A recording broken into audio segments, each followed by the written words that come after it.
Hello everyone, this is part 60 of What If Naruto Was the Devil Ninja, and I hope you guys enjoy this video and to like, to subscribe, to share, and check out the playlist, to see more comment down below. Now let's start the intro. They call me a god. They call me a god. They call me a god. Join my membership, the perks are great. It's in the description. Be sure to like and subscribe, it gives me more motivation. Enjoy. An explosion of reddish-black power slammed into the ground not far from where Ria stood, and the expulsion of energy sent her hurtling backward. Despite the pain singing her arms and face, she flipped her body around using her wings to change direction, then landed on her feet. Yet even though she landed, she was not safe. More attacks rained down on her from above. She leapt backward, her wings flapping to propel her further than she could by herself, allowing her to just barely outpace the attacks. Dark reddish-black energy, the same kind that had attacked her, gathered within her hands. They formed a pair of discuses, which she threw at her foe with all the strength in her arms. It was blocked by a barrier that formed around her opponent. The man who blocked the attack walked toward her with measured steps, even as he flicked his wrist. Rias narrowed her eyes as 16 spheres appeared around her. Each one contained incredible amounts of demonic power. All that power was compressed into an object barely the size of her fist. She couldn't figure out how much power due to her inexperience, but she could sense that each one was more than powerful enough to do real damage if she wasn't careful. Brother really isn't holding back. The spheres only remained stationary for a moment before they flew at her like bullets. Rias reacted on instinct, forming a shield around her as she knelt on the ground. The shield was destroyed instantly, but it gave her just enough time to use the powers of destruction to create a crater large enough for her to hide in. The spheres whizzed by overhead but missed her. Once she determined the attacks were gone, Rias leapt up and almost ate a faceful of her brother's power of destruction. A wave of reddish-black energy erupted in front of her, forcing her to leap back. The wave moved closer, however, as if it could sense where she was and sought her out. She clicked her tongue, channeled the power of destruction into her hand, and gritted her teeth as she struggled to condense it. Thinner, sharper, like a blade, a sword. The power of destruction in her hand sought to explode outward, but with sweat pouring down her forehead, arms, and torso, she exerted her will and shaped it into a blade, which she swung with all her might at the onrushing wave. Her swing split the wave in half, allowing her to safely escape from the attack. That was not the end of her troubles, however, as her opponent flew above her and began raining down destruction. Massive pellets like rain soared toward the ground and slammed into the dirt like miniature meteors. Each attack formed a small crater shaped like a perfect circle. Damn it! Ria swore loudly as she ran across the battlefield, avoiding the raining destruction with everything she had, utilizing all of her senses and reflexes to keep herself one step ahead of the attacks. I can't let this go on. She knew that if the battle were to continue like this, she would lose. No ifs, ands, or buts. Yet her opponent had complete control of the battle's flow. Was there anything she could do? High above her head, her foe continued his destructive barrage. Crimson hair just like her own billowed in a stiff wind, green eyes so similar to hers were narrowed but calm, and the small smile he wore showed how little effort he was actually putting into this battle. He wore no armor for this. Instead, he was dressed in the uniform expected of a P coach, which looked weird on him. Rias Gremory had always known about how powerful her brother was. Hailed as the strongest devil to ever emerge, stronger even than the original Satan, Syrex Lucifer was a legend among their kind. His story was taught in history books. The legend of his war against the old Satan faction was something every young devil was taught. However, hearing about his power and seeing it were two completely different things. I can't take him in a frontal assault. He's way too powerful. I have to slip around his guard somehow, but he has so much more experience than me. He'll see through anything I do. Rias had already tried using distractions and getting in close, but not only had Syrex seen right through her, he'd allowed her to get in close and dealt devastating damage.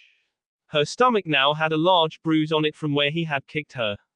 Not only was he incredibly powerful, but he was also an expert hand-to-hand combatant and a brilliant strategist. I need to do something he won't expect. Something he won't expect. Syrinx seemed to grow tired of simply launching attacks at her from above and instead swooped down like a dive bomber. The power of destruction surrounded his entire body, covering it in so much energy that he looked like a reddish-black flame hurtling toward the earth. Ria's eyes widened in shock as she realized what was going to happen. With the understanding that he was moving too fast for her to avoid without aid, Rias did the only thing she could at the time. She slammed her hand into the ground and fired off her power of destruction. The ground detonated, and the power from the explosion was enough to send Rias hurtling through the air. Syrinx slammed into the ground not a moment later. The power surrounding him was released in a wave of destruction that tore apart everything in its path, but Rias was no longer in its path, having flown high above the energy sweeping across the plains. Yet even though she was far enough away not to be injured, she still felt the energy pushing her back. Damn, we really tore this place up. Their chosen battlefield was a plain not far from the Gremory estate. It was about 5 kilometers out and surrounded by forests on one side and mountains on the other. There was also a small village about 10 kilometers away from here. She hoped those people couldn't hear the sound of their battle. Pockmarks littered the battlefield along with craters, scorch marks, and cracks that spread out for several dozen meters in every direction. The scent of burnt ozone filled the air. Even though he was holding back a great deal, her brother's destructiveness was an impressive sight to behold from above. Rias knew that with his latest miss, she had a small window of opportunity to attack. That was why she bolted forward without a second thought. She could not afford to let this one moment go to waste, though she still had no idea what she would do to defeat her brother. What would Naruto do? An image of her blonde boyfriend popped into her head. Naruto was as unpredictable as the wind. She could never figure out what he was gonna do until he did it. So unpredictable was he that Rias honestly believed not even Naruto himself knew what he would do next. It was like he operated solely on instinct. Instinct, huh? A hint of inspiration came to her, and Rias acted on it without thinking. She plummeted toward the earth, heading straight for Syrinx, who looked up and prepared to fire a massive attack that would probably break her if it hit. She didn't try to dodge. Rias coated her front in the power of destruction. It was shaped like a dome at first, but then she willed it into the shape of a cone, and then she made it spin like a drill. Destruction met destruction in a powerful clash. Cracks spread across her drill-shaped shield, but it still held and plowed through her brother's attack. She had just enough time to see his eyes widened in shock before she slammed into him with all the force and fury of a tempest. Well, that was her plan anyway. Gah! Rias screamed and winced as she slammed back first into the ground, coughing and hacking as all the air left her lungs in a loud whoosh. As she lay there, a smiling face appeared above her. I expected you to dodge that last attack like you did with the others. You surprised me. Syrinx held out a hand. That was my intention, not that it did much good. Rias flinched as she placed her hand in his and let her brother pull her up. Pain flared along her backside, though that was like saying she wasn't hurt everywhere else. Her entire body felt like it had been put into a meat grinder, blended into a puree, and then set on fire for good measure. Your attack itself was fine, but you let your guard down the moment you saw my surprise. Syrinx shrugged. Just because your enemy is surprised, that doesn't mean he can't and won't react when you come hurtling toward him like an arrow. If I had been in your place, I would have launched several attacks around him to obscure his vision, then flown low to the ground, and attacked him with a powerful uppercut. Giving her brother the driest look she could muster, Rias said, I don't have your power, brother.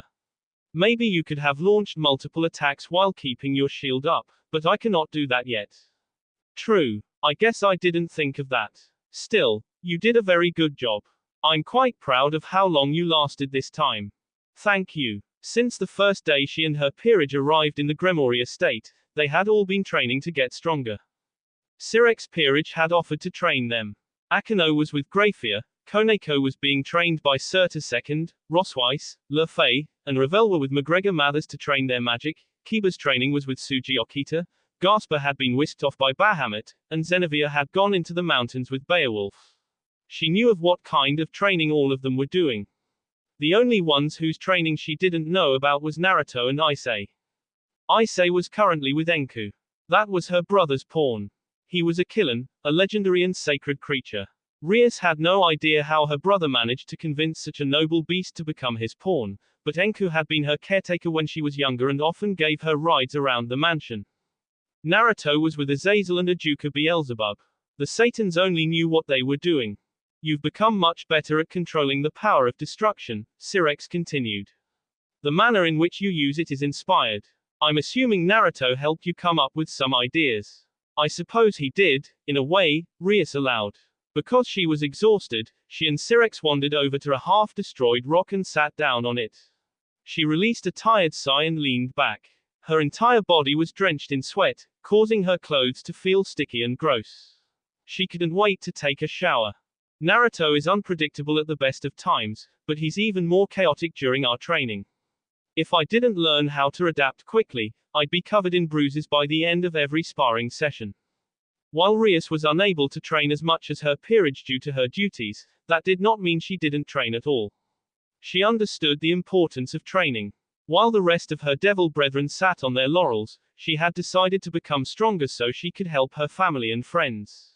That boy is certainly something, Sirex said with a smile. Yes, he is indeed, Rias agreed. I've been thinking more about how you might use your powers, Sirex continued, changing topics once more to her abilities. You don't have enough power to use abilities like human-shaped aura of destruction, but you should be able to use Ruin the Extinct.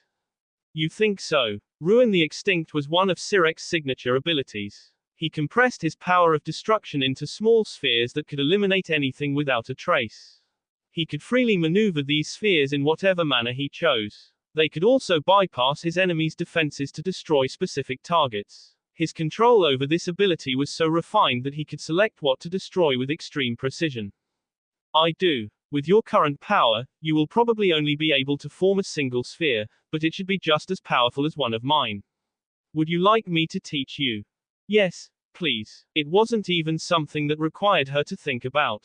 Her peerage had been thrust into one dangerous situation after another, and Sirex was offering her the chance to learn something that would help her protect them.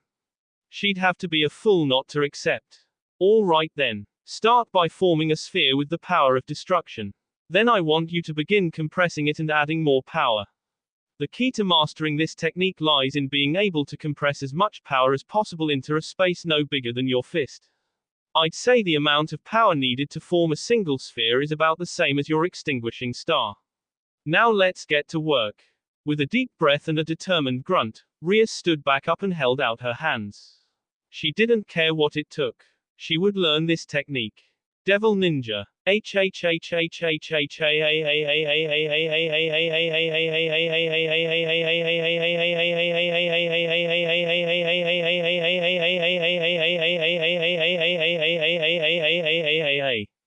Naruto felt like Son Goku as he powered up, not the monkey from actual Buddhist mythology, but the anime character who took 6 whole episodes of screaming just to go Super Saiyan.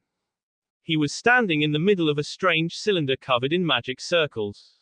They were lime green and contained the symbol of House Astaroth.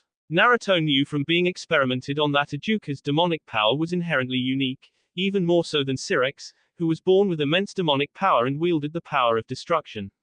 Ajuka's power was called calculating demonic power.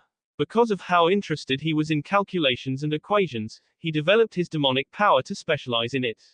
This also gave his power the unique ability to create things instead of destroy them. At present, Ajuka was standing outside of the tube alongside Azazel.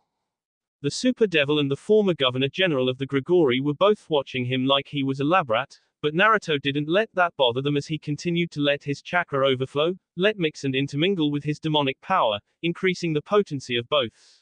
It burst out of his pores, caused his hair to billow, and made the surface of the tube crack in several places. The instruments the two were using to monitor him were going haywire. I believe that is enough. You can power down now, Ajuka said at long last. Naruto sighed and stopped using his chakra. A part of the tube slid open, revealing it was a door, and Naruto stepped outside to find it wasn't just Azazel and Ajuka present. A pint-sized fox with 2 tails sat on the floor next to the pair. Bright red fur, crimson eyes, and a human-shaped torso were his defining features. So what's the diagnosis? Asked Naruto. Well, your powers are slay, And it looks like you've grown stronger recently, Ajuka said, scratching his head. Unfortunately, it seems you still haven't regained even half your power. You mean I don't even have 50% of my power back? Asked Naruto. Precisely. But that's impossible. I've grown so much stronger now. Are you certain I haven't even regained at least half my original strength? That's not what he's saying, Naruto, Azazel said. You are much stronger now than you were when you first came here. However, that is because your power has increased, not because you've regained what you lost. Ajuka nodded as he fiddled with a small device resting on his palm. The device lit up with a brief flash before revealing one person filled to the brim with blue power. Let's say this is you before you arrived in this world. When you tore through dimensions and came here, a part of yourself split apart as well. That piece of you was empty, until you began using Sage Mode. The person hovering above the device soon split into two. The other figure was black, but that quickly changed. It began filling up with blue energy, while the original person began losing energy proportionate to what the other figure gained. This showed itself in how much dimmer the other figure had become. By the time you realized what was happening, Yami had around 80% of your power, which meant you only had a measly 20%. The energy split between the two figures stopped when the second figure was bursting with luminescence, while the other figure looked dim, like a flickering candle that was close to going out. Through your hard work and the work of the women in your harem, you've been able to reclaim about 40% of your original power, I'd say. The distribution of energy began flowing again, but this time the power was flowing into the first figure, which glowed brighter and brighter, until it eventually stopped. However, while you've only regained 40% of your original power, you have become much stronger since then. As Ajuka continued speaking, the first figure began glowing even more brightly than before, until its glow matched the brightness of the other figure. At this point, I'd say you're about even in strength, Ajuka finished, shutting down the device, causing the two figures to disappear. My understanding of Yami is that because he is not the original, he cannot gain power like you do. He can learn new techniques, refine what he knows, but it is impossible for him to actually grow stronger. So while it seems like you have regained more than half your power, the truth is you are just stronger now than you were before. Naruto crossed his arms and tilted his head. But it amounts to the same thing, right? I'm basically strong enough to take on Yami and win. Maybe. I think a battle between the two of you will come down to whose will to win is the strongest, Ajuka admitted. Well, that didn't sound too reassuring. Naruto was confident in his will to win, but he was up against himself. Yami had just as strong a desire to win as he did because they were the exact same person. Nothing is ever easy when it comes to you, is it? Asked Kurama. Story of my life, Naruto said with a chuckle. Fortunately, you've got an edge over Yami in the form of Kurama. Azazel stroked his chin. Kurama contains a massive wellspring of power that can compete with the likes of Great Red and Office when she was at the height of her power. So long as Yami doesn't manage to become Trihex's Jinchuriki, you should be able to defeat him. Speaking of, has either side found Trihexa yet? Asked Naruto. Ajuka and Azazel shared a glance between them that Naruto couldn't interpret. He thought he sensed worry in their looks. We have not, Azazel started, turning back to Naruto. We originally had Team Varley out looking for Trihex's whereabouts, but they disappeared not long ago. They disappeared. For real. For real. Azazel's expression was quite grave. The last time we heard from them, they were in a grease. However, all contact with Team Varley was cut off mere hours after they arrived and Agrees disappeared. We don't know where they are anymore. Well, that doesn't sound good. So that was what Team Varley had been doing. Aside from Luffy who was serving as his personal magician, they had not been present during the Alliance of Hell's attack on Kuo. He hadn't known where they were. Naruto had been so busy dealing with school matters and devil affairs that he simply hadn't the time to concern himself with them, but hearing they had disappeared while searching for Trihexa made him worried. There's not much we can do right now, Azazel continued. Shemhazai has got his fallen angels scouring the underworld for any sign of Agrees and Team Varley, but they haven't had any luck yet. Do we know who took Agrees? We do not, Ajuka was the one who answered him this time. However, we do have a few clues. There was some residual magic power left over from when Agrees was moved. I ran an analysis on it and discovered it belonged to the Ouroboros dragon. Lilith, Naruto stated with certainty. Lilith was a vessel created for the sole purpose of containing Offa's vast power. During an incident not long ago, Raizvim had captured Office and Kanu, then used Kanu as a hostage to force Office into compliance. He stole most of Office's power and placed it within Lilith, who'd been created by the Holy Grail he acquired from Valerie Teepers. Yes, we believe Lilith was there, and if Lilith was the one who helped take Agrees, then it means Raizvim had some reason for stealing it, Ajuka said. Naruto couldn't think of many reasons someone would want to take Agrees. It was a large city located in Agere's territory, a floating island in the sky and a popular tourist resort. Its biggest purpose was to control the flow of air in the underworld. The only thing about Agrees someone might want was the technology of the original Satans that it housed and the high-quality crystals used to create both the evil pieces and the brave saints. You don't think? Naruto began. No, it's not possible. Azazel shook his head. Trahexa was sealed at the end of the world, by God. Agrees is not even close to being the end of the world, so there's no way it could be sealed there. Well, if you say so. Naruto wasn't so sure, but he deferred to Azel's knowledge since he didn't know much about any of this anyway. With his testing done, Naruto was allowed to leave. He took a train from Ajuka's laboratory and traveled back to the Gremory estate. He was heading up to his bedroom when he discovered several stacks of boxes and briefcases sitting against the wall by one room in particular. Irina, what's all this? He asked. Oh, Naruto. Irina looked up from what she was doing to greet him with a bright smile. As you can see, all of my stuff came in. I was just getting ready to unpack it all. Irina had a lot more stuff than he would have expected her to. There were at least 6 boxes sitting against the wall. He wondered what they contained. Do you need any help? He asked. I'd love some, she said. Naruto grabbed one of the boxes, lifted it with a grunt, and carried it into Irina's bedroom. Her room looked more or less the same as the one he shared with Rias. The wall was done in soft beige colors and the carpet was off-white and soft. A few paintings hung from the wall, though he suspected they were not originally there. He didn't think the devils would appreciate artwork of Jesus Christ lining their walls. I see you've already begun decorating, he commented. Yeah, we don't know how long we're going to be in the underworld, so I thought it would be a good idea to make this place look homier. Irina's confession caused Naruto to shake his head and smile. He finished bringing in the other boxes while Irina began putting her clothes away in drawers. She was just folding up a pair of panties when he set the last box down. Though she quickly hid the panties behind her back when he came in. Does it really matter if I see your underwear? Asked Naruto. I've seen a lot more than that, you know. I know that, but it's still embarrassing, Irina admitted. I'm not like the others. You know that. As an angel, I have to remain pure and unsullied. Having you see my panties makes me feel impure, which could cause me to fall if I'm not careful. Naruto couldn't say anything since he did know that. There was a reason he was always careful not to take things too far with Irina. Being an angel meant everything to her, and falling would devastate her, which was why he always acted mindful when they were together. Letting her watch him have sex the other day had probably been a mistake. Hey, Naruto, can you help me set up my television? Why did you bring a whole television? Because it lets me connect to Angel TV. I didn't even know angels had their own TV station. We do. We also have our own internet. It's called AngleNet. I know the name isn't very original, but it serves the purpose of letting angels do searches without running the risk of coming across corrupting information. It basically filters out evil and stuff. It's pretty useful. It does sound useful. All right, I'll help you out.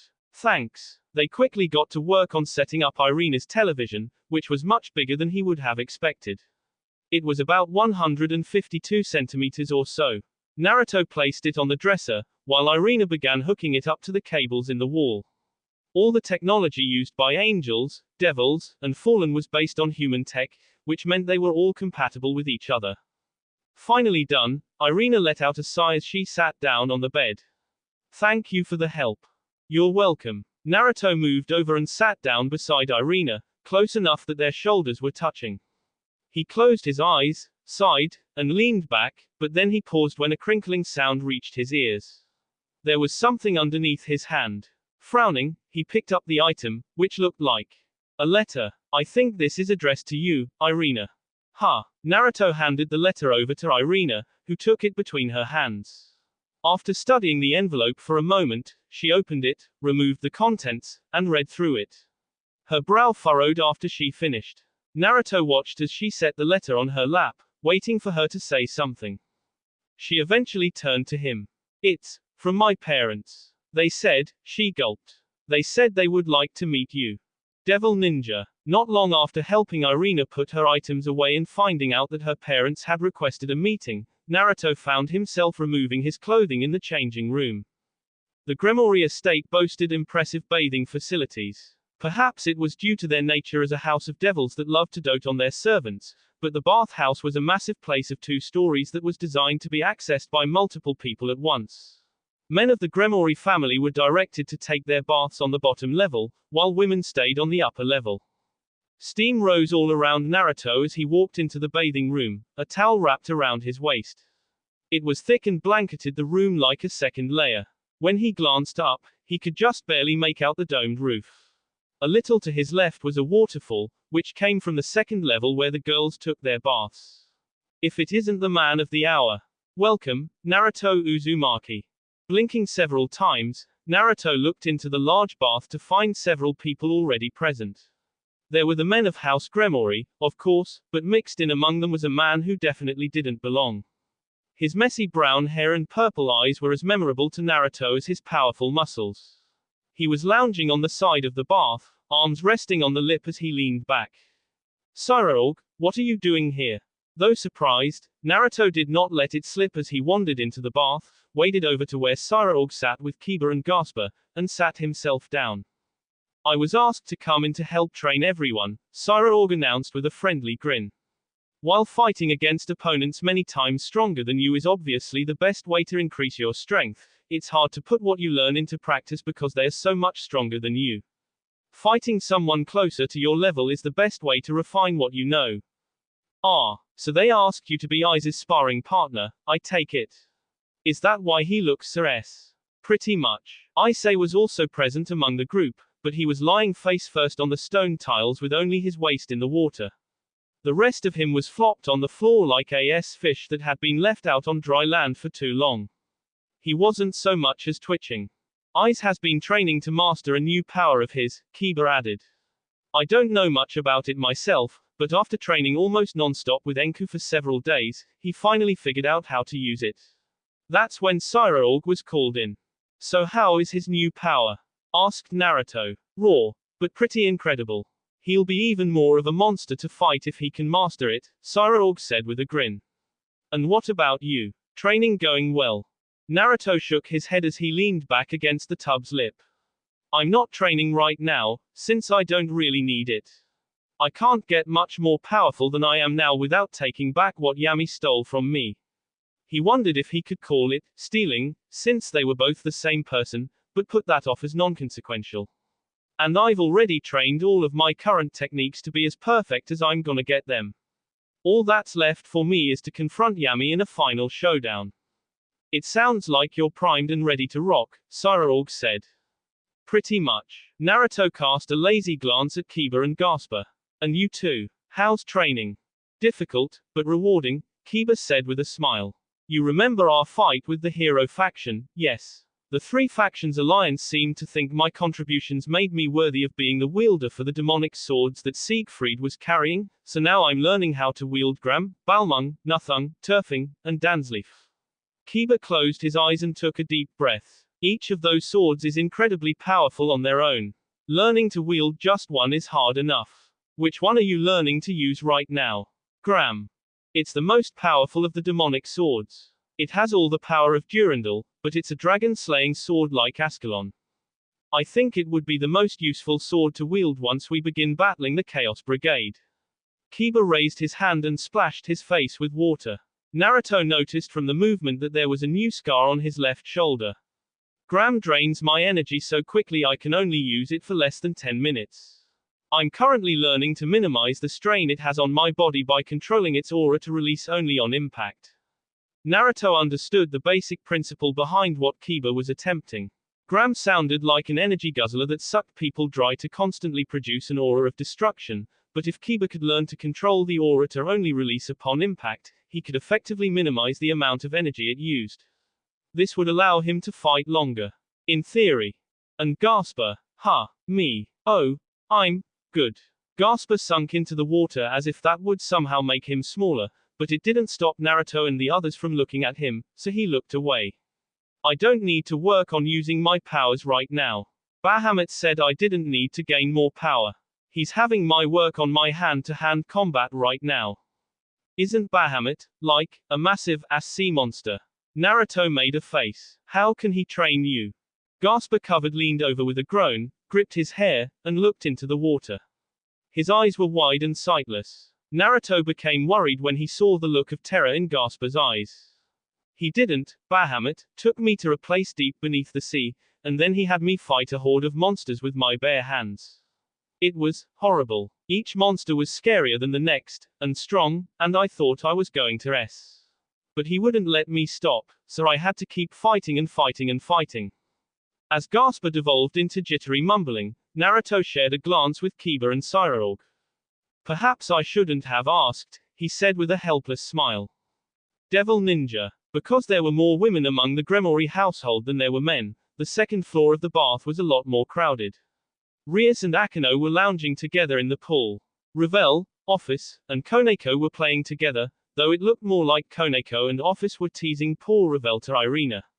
Asia, Rosweiss, and Zenivia were sitting with her. They sat on a trio of stools before the shower, scrubbing away at their B. Irina lifted her left B and scrubbed away at her underb. Having big BS meant underb sweat was a real issue. Irina had the amusing thought that if Issei realized how much a woman could sweat there, he might not be as into large BS as he was now. Asia, what kind of training is Sirex's bishop having you do? Asked Zenivia. I'm studying magic alongside Akino and Lefei. Asia seemed cheerful as she wiped down her body, the loofah running across creamy smooth skin, covering it in soap suds. She hummed and smiled. Ever since I gained a pact with Fafnir, my affinity towards dragons has increased, so McGregor-san is teaching me about pacts. I'm also learning summoning magic. Asia is quite the diligent student, Rosweiss confirmed. Since my magic is already at a fairly high level, I have been helping McGregor with Asia's training. She's already learned summoning and transport magic. Right now, she is mastering the ability to use Dragon Gate magic circles. Sounds complicated, Zenivia muttered. Her chest was covered in suds, but she turned on the shower and washed them all off. I'm glad my training doesn't involve that much studying. All I need to do is swing my sword around. Aren't you training with Beowulf-san? Asked Asia. That's right. He took me up to the mountains, where we spent every waking moment hunting powerful beasts. Zenivia shuddered for a moment as if remembering something awful. I can't tell you the number of times I thought I was gonna S. But I did learn how to wield X Durandal better, so I guess you could say it was worth it. I guess. It sounds like all of you have it rough, Irina mumbled. That reminds me, are you going to begin training soon? Zenivia asked her. If you don't get stronger, you're gonna get left in the dust. Irina didn't say anything at first. Zenovia's point was valid. Everyone else was working hard, training, getting stronger, but she wasn't doing that right now. Of course, that wasn't because she lacked the motivation. She just didn't have anyone who could teach her right now. It wasn't like any of the devils in Sirex peerage could use the magic of heaven. Sorry, Zenivia apologized. That was rude of me. It's okay. You have a good point, Irina said with a somewhat strained smile. I really should be training more. Once they were all cleaned off, the women by the shower waded into the waters of the bath. Irina spent a moment watching as Office, Koneko, and Revel splashed around. Koneko was kicking up large waves on the other side of the pool.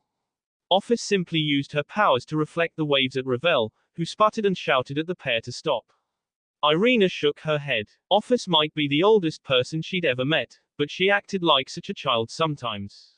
Come on, you three, Rosweiss said as she wandered over to the trio. Must you cause such a scene?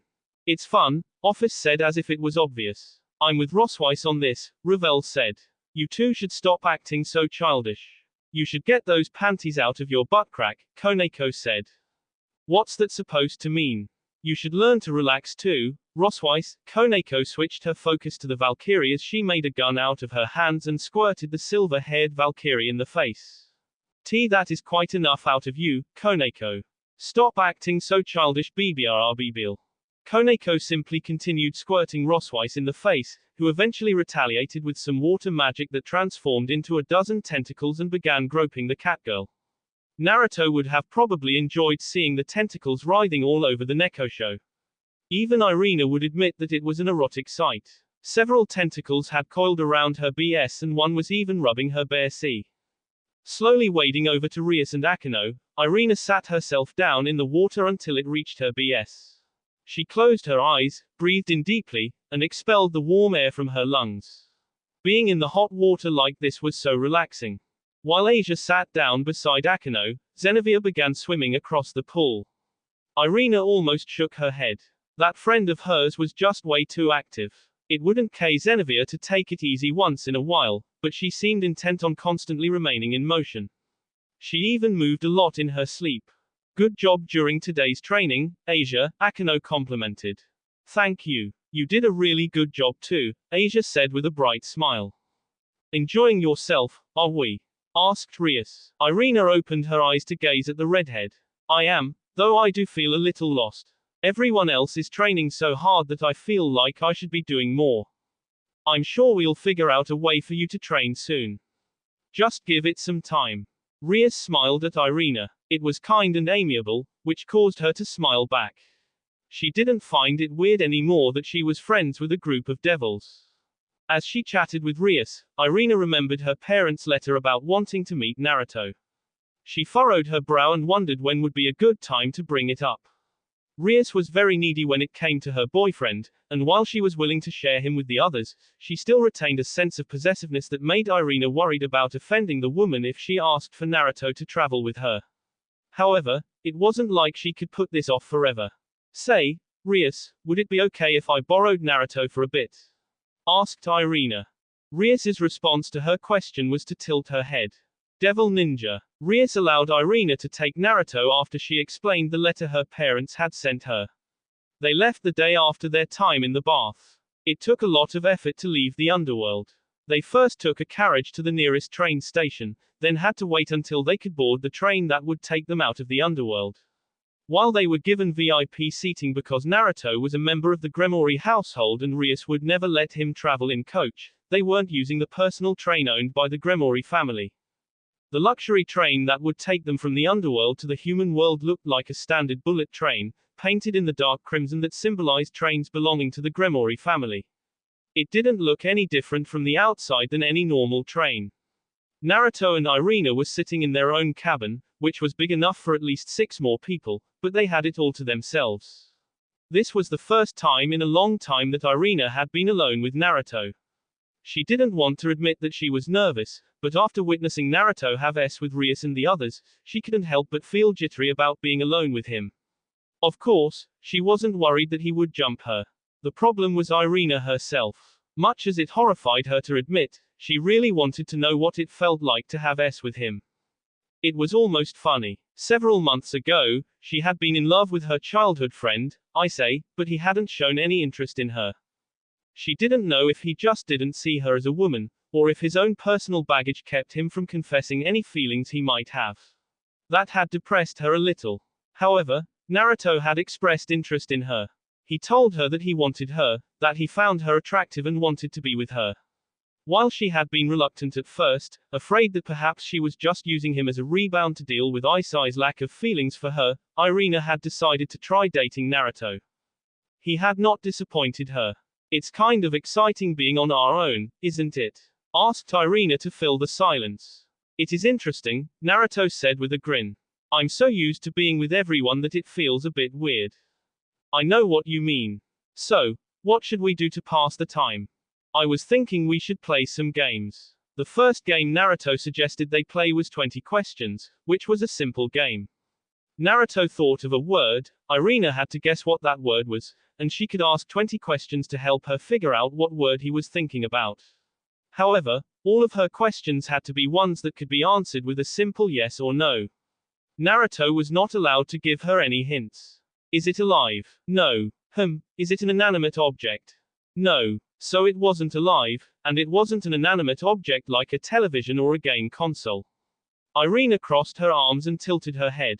While this narrowed down what it could be, it also made it harder for her to figure out what was not alive but also not an inanimate object. Oh, is it something that was alive at one point? No. Irina continued thinking for a moment. She tapped her foot against the floor, listening to the thump, thump, thump. It reminded her of a beating heart. Heart. Is it an emotion? Yes. Naruto couldn't quite keep the smile off his face as he answered, and Irina's eyes lit up as she realized she now knew what sort of thing he was thinking of.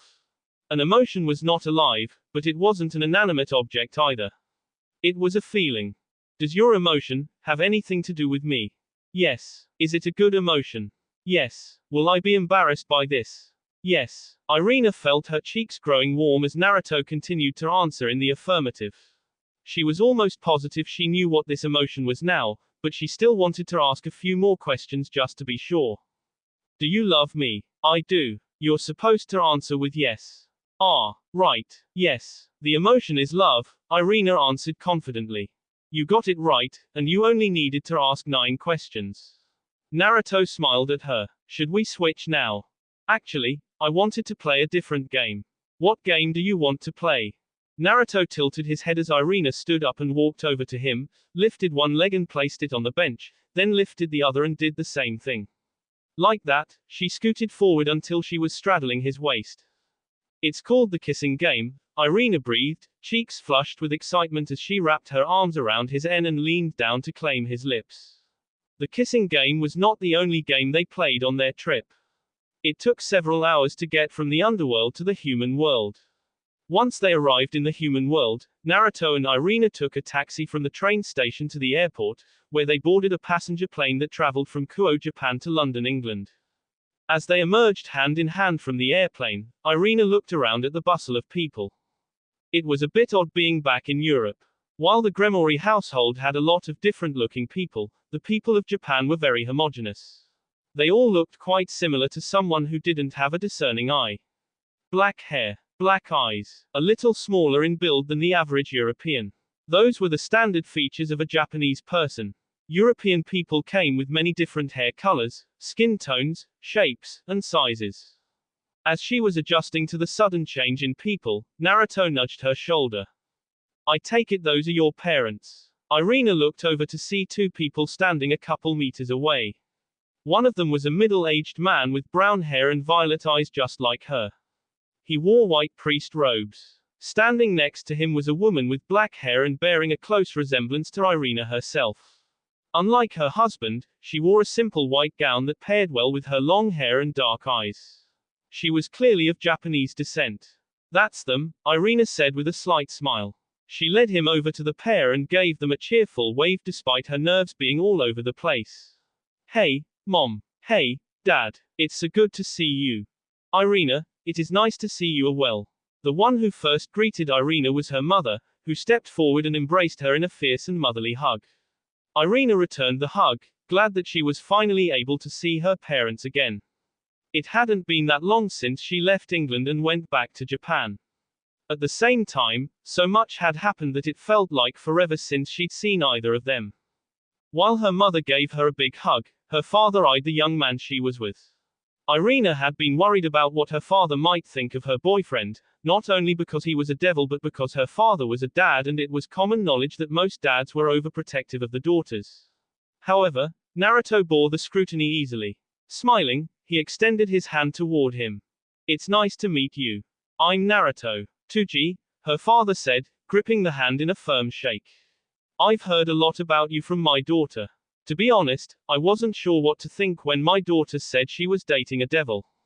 I was also surprised when Irina told us she had a boyfriend, her mother said after they separated. I thought for sure that her boyfriend would have been Issei. I know she had a big crush on him when they were younger. Mom, don't tell Naruto that. Why not? Asked Naruto, tilting his head. I already know you had a huge crush on Eyes. But it's still embarrassing. Irina beamed. Much to her consternation, Naruto just grinned at her. Since they couldn't remain standing by the off-ramp, Tsuji directed them all away from the terminal. Naruto allowed his eyes to wander all over the place as he held Irina's hand. He seemed fascinated by all the different people, but she thought he might just be interested in seeing how there were other people with blonde hair and blue eyes like him. Naruto's features were quite unique in Japan. Here they were normal, if one discounted his whiskers. Her father had parked his car in an underground parking garage. Parking spaces were at a premium in London, which didn't have much space because it was an island nation like Japan. The car her father owned was an Audi TT Coupe, a combination of sports car and luxury car. It could seat up to 4 passengers, but the 2 back seats were significantly tight. She and Naruto had to sit shoulder to shoulder and there was very little leg room. Not that she minded. Really. How was the underworld? Asked her mother. It was interesting, Irina admitted. I'm still getting used to the fact that I'm having dinner with a family of high-class devils, but other than that, it's a lot of fun. The food is also really good. The food was probably one of the best parts about their trip. Zeoticus and Vanillana Gremori knew how to live it up. Their chefs made some of the best food Irina ever had the pleasure of eating. Irina had not seen her family in a number of months, and while it hadn't actually been that long, so much had happened that there were plenty of things she wanted to tell them. She wanted to leave out the more serious moments like the battles she had been in. But that still left all the things that happened when she was living with Naruto and the others. She mostly told them about the other people she was living with. It is good that you have been able to make friends with everyone. Now that we have an alliance with the devils and fallen angels, it is important to remain cordial, Tsuji said. Lord Michael has been holding you up as an example to the other exorcists and priests, saying we should follow your lead. I'm quite proud of you. Oh, thank you, Irina said. Irina is pretty awesome, Naruto added. She's been a great help as well. You've probably already heard about some of the things we did. Her help has been instrumental in solving a number of problems we ran into recently. He was of course talking about their problems with the Chaos Brigade and now the Alliance of Hell. Irina had helped him out with both organizations. She had fought alongside him this entire time. Has she now? Her mother turned around and looked at them with a mischievous smile as her father drove out of the parking lot. You'll have to tell me about all the things she has been up to. Irina had a strange premonition as she looked at her mother's smile. It sent a chill down her spine. She then looked at Naruto, who had a gleam in his eyes, and the chill got worse. She knew beyond a shadow of a doubt that she could not let him say anything to her parents. She opened her mouth to speak. Unfortunately, she was too late. I would love to tell you about all the things your daughter has been doing with us, Naruto said before he proceeded to tell her mother about how amazing her daughter was. Irina wished she could crawl into a hole and having her boyfriend gush about her to her parents was almost worse than having her mom show her boyfriend baby pictures of her. Devil Ninja. HHHAAAA. Koneko released a battle cry as she descended toward the ground, where Revelphonex waited for her. The blonde girl wasn't just standing there, however. She spread her arms wide and fire exploded from her body. It took the shape of a phoenix, released a shrill cry, and charged at Koneko, who encased her fist in Tuki before slamming it into the fire bird. Flames burst around her as she continued descending, striking the ground with enough force that the ground simply collapsed, though her opponent was sadly not there anymore. She looked left. Then she looked right. Revel was not behind her either. Koneko realized she must have used the fire as a smokescreen to change locations without her realizing it. At that moment, flames burst from the ground. Koneko's eyes went wide as she maneuvered into a series of back handsprings. She was just in time to avoid the roiling pillar of flames that soared into the air, but even though she had avoided a direct hit, the heat from the flames was enough to singe her arms. You've gotten better at tactical maneuvers, Koneko complimented as she raised her fist and then brought it down. The earth split wide open like a gaping wound, revealing a small blonde girl hiding underneath the earth, though Revel quickly darted into the sky upon being spotted. Koneko stared at her with hard eyes. But that's not enough to beat me. HMPH. I never thought it would be, Revel said. Koneko smirked as she launched several flaming projectiles. These were not real flames, however. Bright blue and ethereal, her attacks were compressed spheres of senjutsu, the power of nature and life that only yokai like herself could wield. Ravel darted between attacks. She moved left, right, up, and down. This did not deter Koneko, who continued to launch attack after attack at the other girl, who had no idea she was being corralled into a corner. She waited for several more seconds, then launched 6 attacks in quick succession. Ravel was only able to dodge the first 2. The rest were hidden within the shadows of the other 2. Yes. Koneko cheered as her attacks struck Ravel head on, only for that cheer to s in her tea when the Ravel Phoenix in front of her turned into a ball of flame and disappeared. Hum. Did you really think I wouldn't see through your attack? Please. I've been training with Naruto too, you know. There's no way I would allow myself to fall for such a simple trick. Koneko's face went span as she turned around and found Ravel flying not too far away. The blonde had her hands on her hips and chest thrust out triumphantly. So you created a fire clone of yourself, replaced yourself with it, and let me attack it, Koneko determined. That's right, said Ravel with an expression that all but screamed, you can praise me now.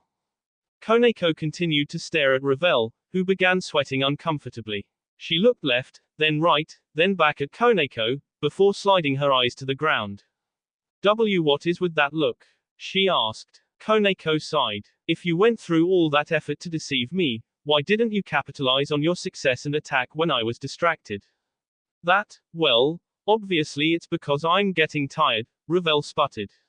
We've been sparring for 4 hours. I'm tired. I'm sweaty. I'm hungry. Don't you think it's about time we go back inside and clean up? Koneko actually wanted to continue sparring. There was still so much about her power that she needed to master, but she also understood that overworking would not be beneficial. She sighed and scratched her head. I guess we can take a break. Ravel's eyes lit up. Thank you. Koneko and Ravel headed back to the Gremory estate, entered the changing room, and out of their burnt and ruined clothes. As she removed her top, Koneko glanced at Ravel's bodacious figure. Despite being the same height, her bust was so much bigger than Koneko's that it was like night and day, A&D. She would have been jealous of her friend's T if she didn't know Naruto loved her as she was. He likes my small BS just fine. I'm built for speed. Koneko nodded to herself as she patted her chest. What are you doing? Asked Ravel. Nothing. What are you doing? Koneko shot back as she unhooked her bra and placed it in the bin with the rest of her clothes. You're so weird sometimes, Koneko, I swear, Ravel said with a sigh as she and Koneko entered the bathing room. The women's baths and changing room were both located on the 2nd floor, while the men's was located on the 1st. Koneko went over to a stool, sat down, and rinsed her body with a detachable showerhead. The feeling of dirt, grime, and sweat pouring off her skin was unpleasant. Once she was wet, she went about lathering herself up with soap. I have to admit, the Gremorys certainly know their baths, Ravel said. The Phoenix family baths are nice, but they have nothing on this. I love this scented soap. Like Koneko, Ravel was lathering herself up, but she had to worry about a lot more, like underb sweat. She lifted one of her BS, lathered it with soap, and then used the showerhead to wash it off before doing the same to her other B. In the meantime, Koneko was wiping down her thighs. Rias and her mother have always been big on bathing, Koneko muttered. I think they gained their appreciation of baths from Japan. Japan had an entire culture dedicated to bathing. One of the bigger aspects of this culture was the idea of bathing together with a bunch of people while completely Japanese bath culture was something that had been deeply rooted in the nation's history and had its very own set of rules and norms, which Rias had taught Koneko and every other member of her peerage. Oh, I didn't know that. Weird since I've been living with you all for so long, Ravel mumbled. I think Rias just forgot to tell you because there was so much going on when you arrived. That makes sense. Koneko washed Ravel's back for her, and then the favor was returned. They soon left the stools and waded into the bath water. No one else was present. That could have meant they weren't finished training yet, or it could have meant they'd already taken a bath and were working on something else. The days had been divided into training during the morning and studying during the afternoon. Once she got out of the baths, Koneko planned to focus on refining what she'd learned of Jujutsu from Kuroka. I wonder where Kuroka and the others are, Koneko muttered. Your sister. Ravel blinked several times. I heard she and the rest of Team Vali went missing not long ago. Didn't Naruto say something to that effect? Koneko nodded. They apparently disappeared along with the entire city of Agrees. The disappearance of an entire city had been pretty big news. All the demonic news stations were reporting it and many people were in a panic, or that was what she heard from Xeoticus and Vanillana. A lot of people were worried this was another terrorist attack. Koneko wasn't sure if this was an attack or if there was another reason Agrees had disappeared, but she was certain the Chaos Brigade was responsible. Speaking of disappearances, how long do you think it will be before Naruto returns? Asked Ravel. Who knows? Koneko shrugged. Naruto went to England with Irina to meet her parents. I imagine it will take a few days before he returns. I guess I should have expected that answer. I know it's probably weird to say since he hasn't been gone for more than a day, but I already miss him a lot. You and me both. Hey, Koneko, Ravel said suddenly. Koneko looked at the girl to find her cheeks red. Thank you, for sparring with me every day. I'm getting much better at hand-to-hand combat thanks to you. It's fine. Koneko shrugged. You're part of Naruto's harem, so it's not like I can just leave you to your own devices. I guess so. Anyway, I'm planning to study tactics after this. What are you going to do? I still have to master defensive spells. Since I'm a rook, my defensive abilities are already pretty good, but they can always be better. If I could create a powerful barrier with Jujutsu, I'll be able to increase the amount of damage I can take. That would be useful in combat, Ravel agreed. Rooks are already known for their strong defense, but they have a limit.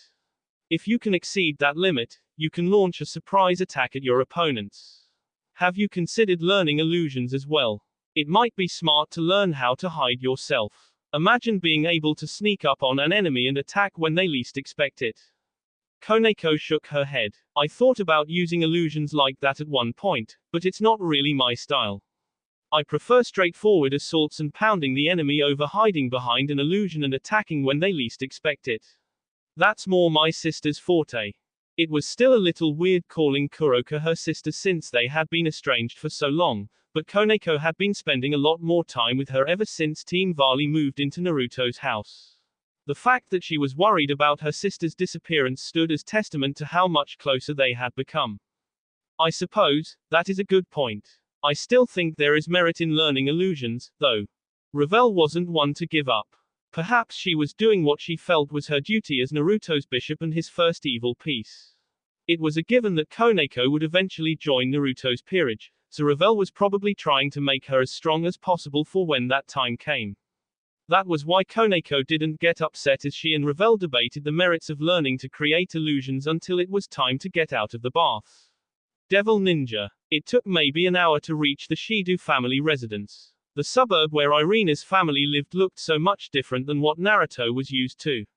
Located away from the city's center, all the houses were 2 stories tall and looked nearly identical to each other. Houses were spaced so close together there was no room in between them. The roofs were made of blue shingles, and the building a combination of white wood and red bricks. There was no garage. Everyone parked on the side of the street. As Naruto exited from the vehicle, he held out his hand and helped Irina get out, then closed the door behind them. He thought he caught Irina's mother looking at him with a smile, but it could have been his imagination.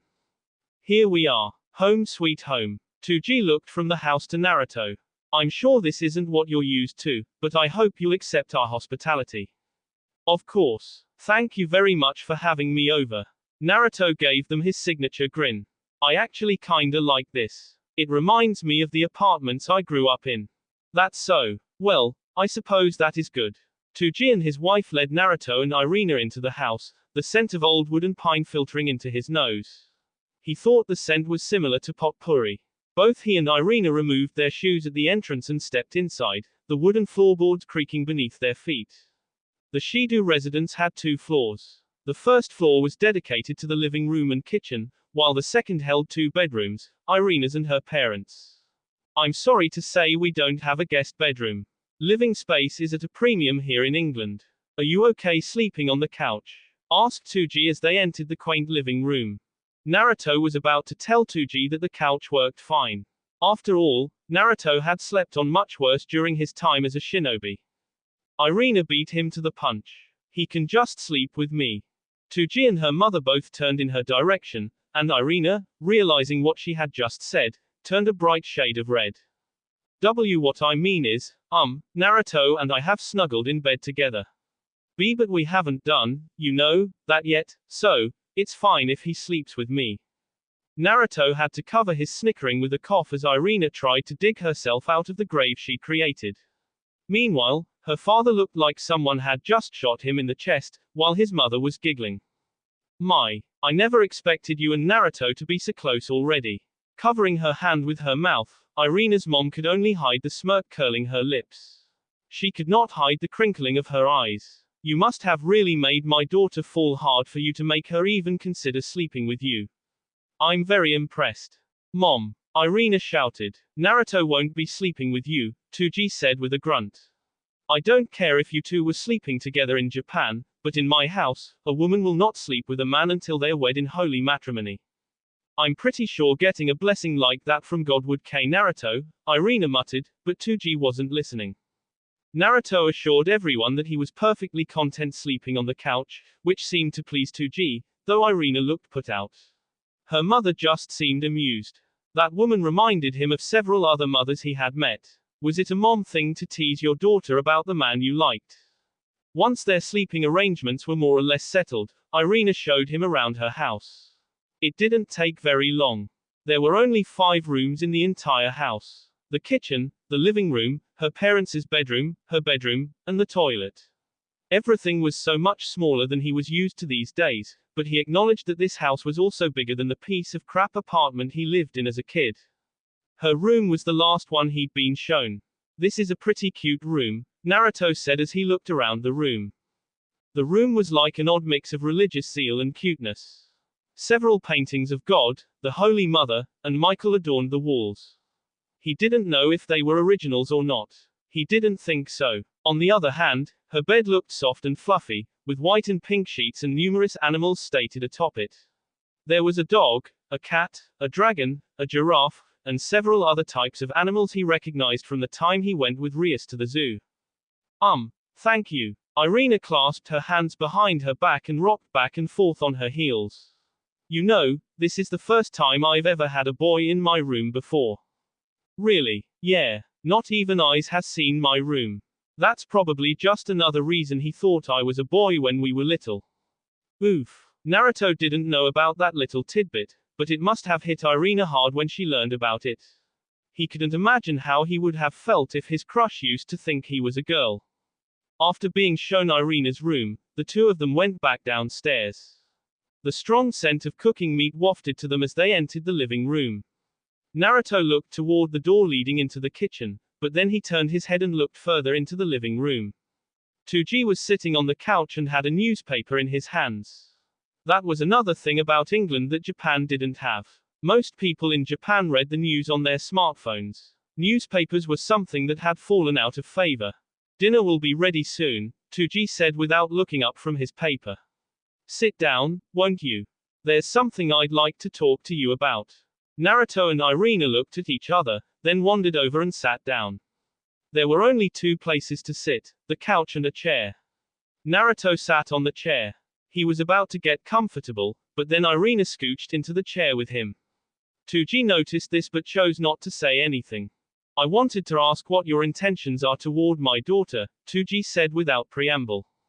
Dad, Irina shouted in shock. What? A man has a right to know what a boy like Naruto wants with his daughter. Tsuji defended his actions. Not only is Naruto sleeping with multiple women, I hear, but he's a devil to boot. I knew a man of the cloth who once fell in love with a devil. It was forbidden at the time, and though it hurt, we had no choice but to kill him and the woman he loved. Now that we are allied with the devils, I don't need to worry about having to kill you two, but you can't blame me for being cautious. Irina shrank back at her father's words. Well, I guess not. So, what are your intentions toward my daughter? Tsuji asked again. I plan on spending the rest of my life with her. Naruto shrugged as if the answer were obvious. We haven't done much things as a couple yet. I've been careful not to do something that would make her fall, but Irina is very precious to me. I plan on doing my best to make her happy. So you're going to marry her? Asked Tsuji. Eventually. I can't believe you two are talking about this while I'm right here, Irina muttered with a bitter look and a bright blush.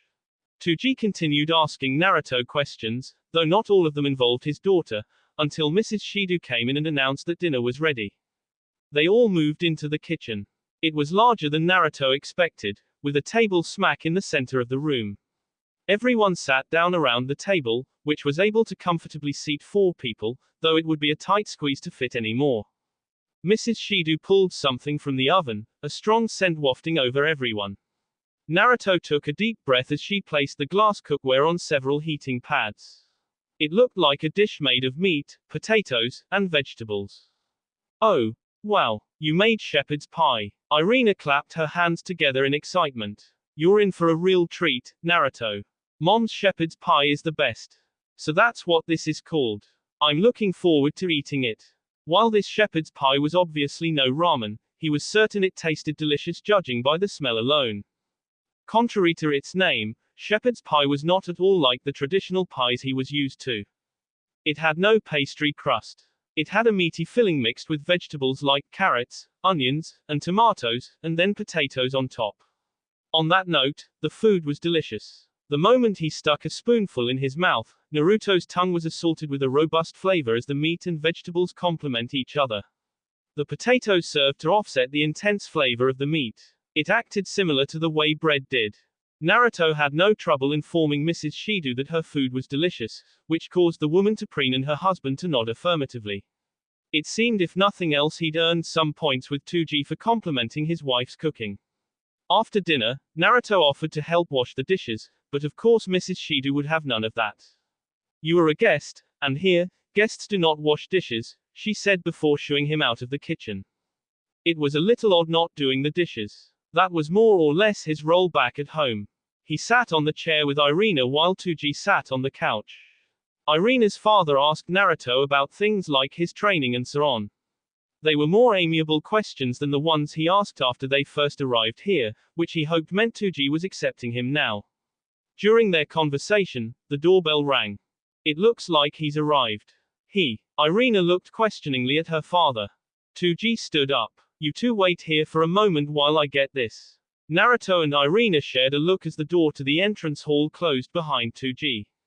They listened as 2 people began speaking in muffled voices. The door to the living room opened again, and this time 2 people walked in. One of them was 2G. The other was Lord Michael. Irina shot to her feet.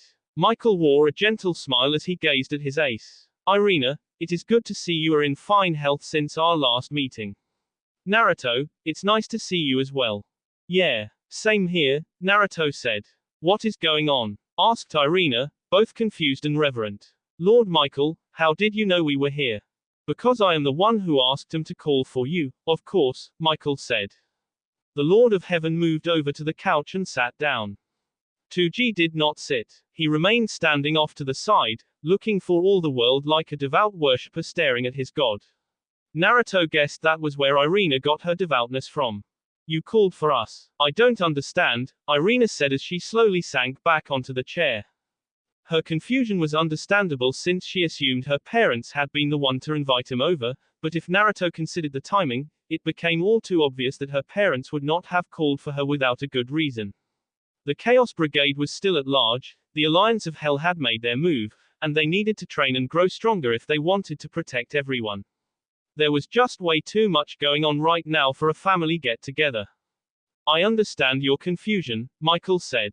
The truth is I wouldn't have called you so suddenly if something hadn't come up. Since I did call you over, I figured I could let you spend some time with your family before getting to the reason I asked for you. I see. What is the reason you called for me, Lord Michael? Asked Irina. You don't have to look so worried. It's not anything bad. In fact, I think this will make you rather happy. While Michael gave them both a gentle smile, Naruto's mind turned. Something that would make Irina happy. Naruto had plenty of ideas about what it could be, but none of them seemed likely, so he remained silent while this meeting was taking place. What is it? Asked Irina. She seemed anxious, like she was on the edge of her seat as she waited for whatever surprise Michael had for her. It took a little while, But our research department has finally managed to create a chastity chamber where angels can be intimate with their partners and not worry about falling. It has already been tested and is ready for widespread use, Michael stated plainly. Irina looked like she didn't know what to say. Her mouth opened and closed but no sounds came out. That being the case, Naruto decided it was finally his turn to speak. Does that mean the reason you called us here is because you want us to use this chamber? He asked. Yes. Michael smiled at us. Naruto Uzumaki. Irina Shido. How would you two like to become the first angel and devil couple to reach the next level of intimacy in your relationship? Devil Ninja. It was late at night, yet Naruto was wide awake. He lay on the couch, listening to the sounds of crickets chirping, to the gentle thrum of the air conditioning, and the soft rattling of the windows. Michael wants me to have sex with Irina. Because Naruto was not born in this world, he did not quite understand the various religions, their beliefs and their moral codes, but he knew that Christianity believed in remaining chaste before sex. It was something he learned because Irina was Christian. Now Michael, the person in charge of heaven, was telling him that he wanted Naruto to sleep with one of his angels. What is the world coming to? Don't talk like you're not excited. Of course I'm excited. I'm going to have sex with Irina. Do you know how long I have been waiting for this? I've been waiting a long ass time, believe it. Never say that again. What? Believe it. Okay. Fine. It's not like this is the dub anyway. What? Nothing. As Naruto lay there, he thought about what tomorrow would bring. He and Irina would be traveling to heaven. It was a certain thing that he was the first devil to ever be allowed past those pearly white gates. He did wonder about how he would deal with such divinity. As a devil, Naruto was weak against the divine. He got headaches even when Irina prayed for him, so he wasn't sure how he would deal with being in a place saturated in holy energy. He rolled over onto his side. A crack on the floor caught his attention, and he followed the crack with his eyes until it disappeared into the wall. With a sigh, he rolled onto his back to sleep. I'm too hyped to sleep. Naruto was just about to consider heading outside to do some training when the sound of footsteps reached his ears. He sat up as the door to the living room opened and a head peeked in. Purple eyes surrounded by chestnut hair peered into the room, looking left, then right, before spotting him. Irina, couldn't sleep, Naruto said. Irina smiled as she wandered into the room, closing it behind her. Yeah, after what Michael said, I guess I've been too nervous to sleep. Dressed in a modest nightgown that trailed down to her ankles, Irina presented an image he could only call heavenly, and it had nothing to do with her being an angel. The soft beige gown conformed to the womanly curves of her body. It was somehow both sensual and modest. Naruto found himself looking at how the fabric strained against her BS and hips without realizing it. Are you feeling uncertain about sleeping with me? Asked Naruto. That's not it. Not really. Irina wandered over to the couch. Naruto made some room and she sat down next to him. Looking at Naruto with a slight flush to her cheeks, she tried to explain herself. I actually, really want to sleep with you, you know. Even before I got to see what you and the other girls get up to without me, I've wanted to share that kind of intimacy with you. But I'm also an angel of heaven, and I grew up in a Christian family with Christian values. I guess I'm just wondering if this is the right thing to do. Naruto slowly nodded as he listened to Irina speak. I think I understand what you're saying, at least a little bit. That's good, because I sometimes feel like I'm not sure what I'm trying to say. Irina placed a hand on her chest. I guess, I want to have sex with you like the other girls, but I'm still worried. I don't think you have to worry, Naruto said after a moment of thinking. Remember, Lord Michael is the one requesting this. Not only are you his ace, but he is the ruler of heaven. There's not a higher authority in the Christian religion, right? So if he says you can and should do this, I think it's fine. Yeah, you're right. I guess I've been worrying over nothing. Thank you, Naruto. Anytime. Naruto smiled at Irina, who returned the smile with one of her own. After another moment, Naruto realized that Irina wasn't leaving, and he wondered if there was something more she wanted when it hit him. Do you want to sleep here? He inquired. Can I? Irina asked, her eyes sparkling. Your father will probably get mad, but we're going to be having sex soon anyway, so I don't think it matters. Come here. Naruto shifted on the couch, laid back down, and spread his arms. Irina's vibrant smile made him feel warm. She lowered her body onto his, pressing against as she nuzzled his chest with her head. He closed his arms around her. She felt different than Rias and the others, but the warmth radiating from her body was the same. You're so warm, Irina murmured as she closed her eyes. So are you, Naruto said with a slight smile. Closing his eyes, Naruto let the soft music of Irina's breathing lull him to sleep. That will be all for this video. Be sure to like, subscribe, share, and comment down below for more videos. Goodbye.